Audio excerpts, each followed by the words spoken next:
जय श्री कृष्णा। राधे राधे। भक्त जनों, आज भगवान जगन्नाथ की शुभ यात्रा है।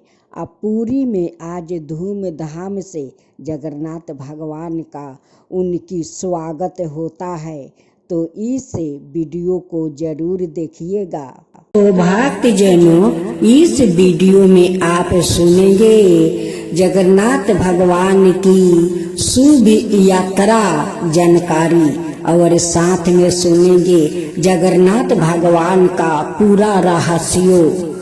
इस रहस्यों को सुनकर आप चौंक जाएंगे। उस मंदिर का पुजारी जो रोज जगन्नाथ भगवान का मंदिर में पूजा करते हैं, वो भी जगन्नाथ भगवान का रहस्यों को पता नहीं लगा पाया।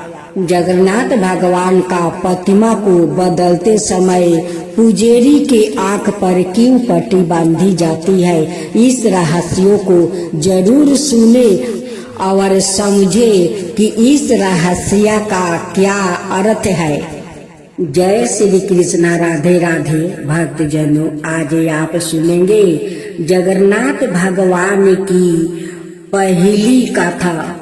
जब राजा इंद्रधूम ने जगन्नाथ बलभद्र और सुभद्रा की मूर्तियों बनवाई, तो रानी गुंडीचा ने मूर्तियों बनाते हुए मूर्तिकार विश्वकर्मा और मूर्तियों को देख लिया, जिसके चलते मूर्तियां अधूरी ही रह गई।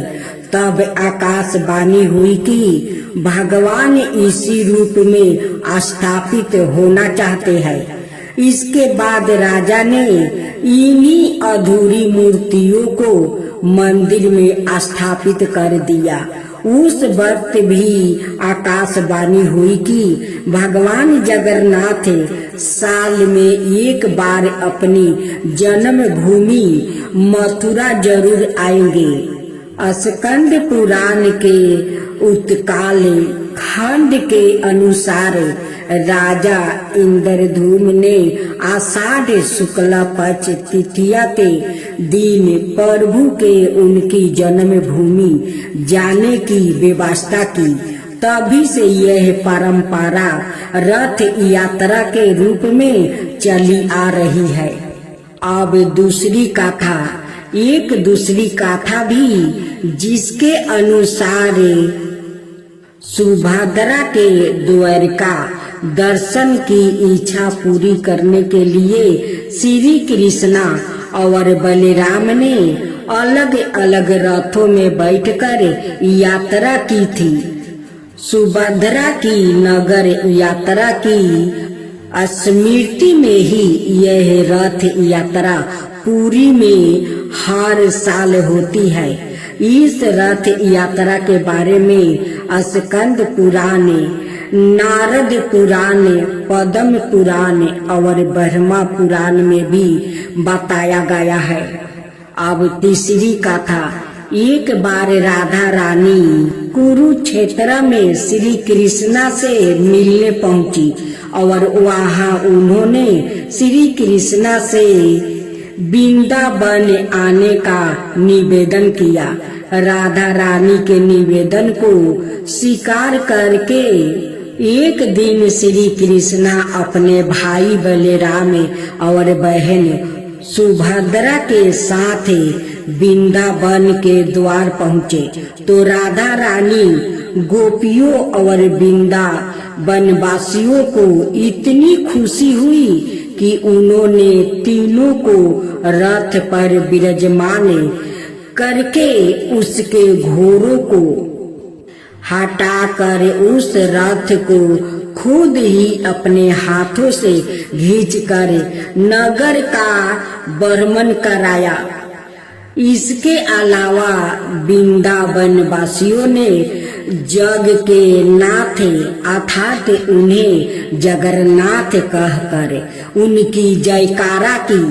तभी यह यहाँ परंपरा वृंदावन के अलावा जगन्नाथ भगवान में भी आरंभ हो गई। अब चौथी कथा। चरण ने परंपरा के अनुसार भगवान द्वारिकाधीश जी के साथ बलराम और सुभद्रा जी का समुन्दर के किनारे अग्निदाह किया गया था। कहते हैं कि उस वक्त समुन्दर के किनारे तूफान आ गया और द्वारिकाधीश जी के आधे जले सब पुरी के समुन्दर के तट पर बहते हुए पहुंच गया।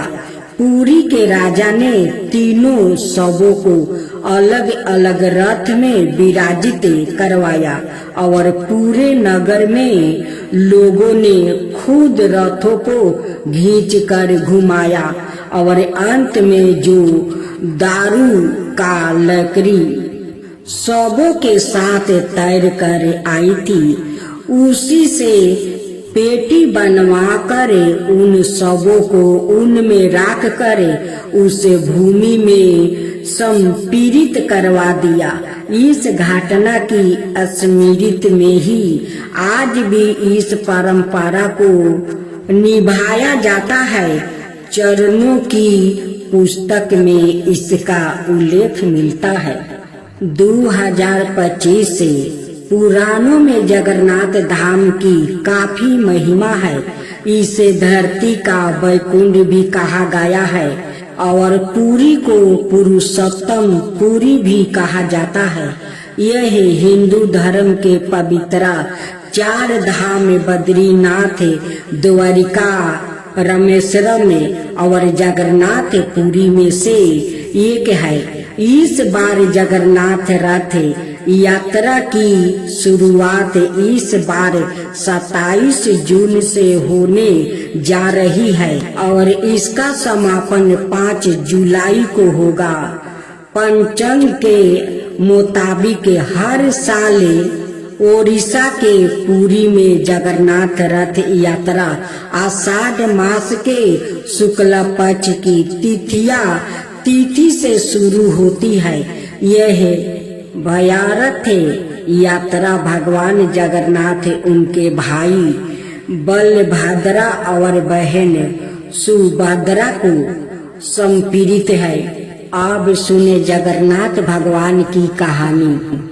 कहा जाता है कि भगवान श्री कृष्ण ने जब अपनी देह छोड़ी और उनका जब अंतिम संस्कार किया गया और जब उनका पूरा शरीर पच तपो मिल गई, लेकिन उनका हृदय नहीं नष्ट हुआ और एक बिल्कुल जिंदे इंसान की तरह धड़क रहा था और बिल्कुल ही सुरक्षित था।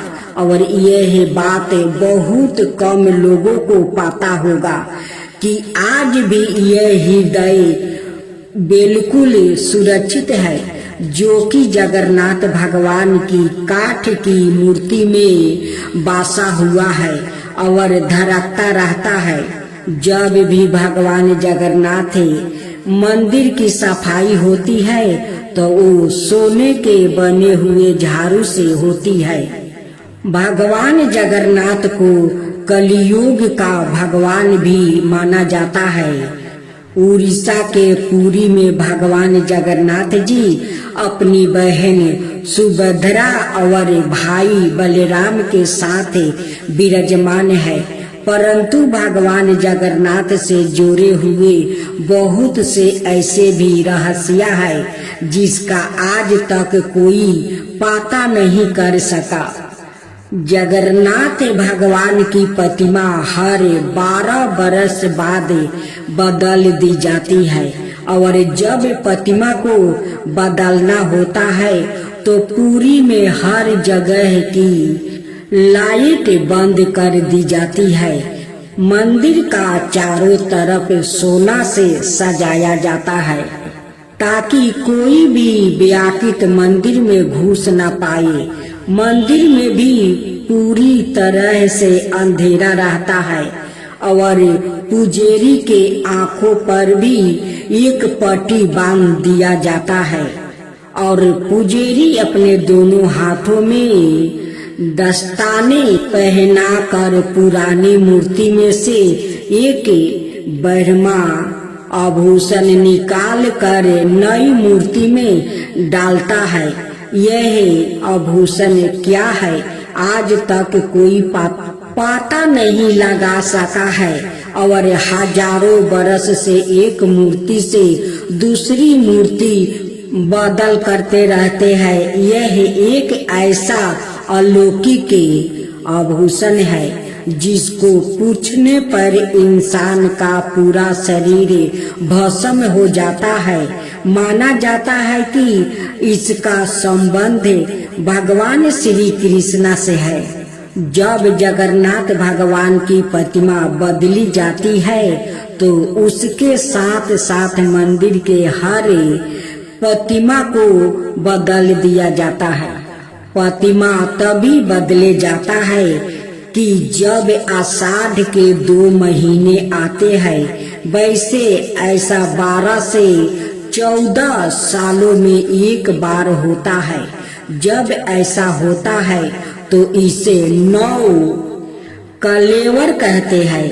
लेकिन आज तक कोई भी पुजारी या नहीं बता पाया कि वो आभूषण क्या है जिसे एक मूर्ति से दूसरी मूर्ति में डाली जाती है। जिन पुजारियों ने उस पदार्थों को हाथ लगाया है उनका कहना है कि यह खरगोश की तरह उछलता रहता है और आज भी हर साल जगन्नाथ यात्रा के पहले वहाँ का राजा सवाई अपने हाथों से वो झाड़ू लगाता। और इस मंदिर की एक खास बात ये भी है कि जैसे ही हम मंदिर के सिंह द्वार से पहला कदम अंदर रखते हैं तो समुंदर के लहरों की आवाजें सुनाई देने लगती है।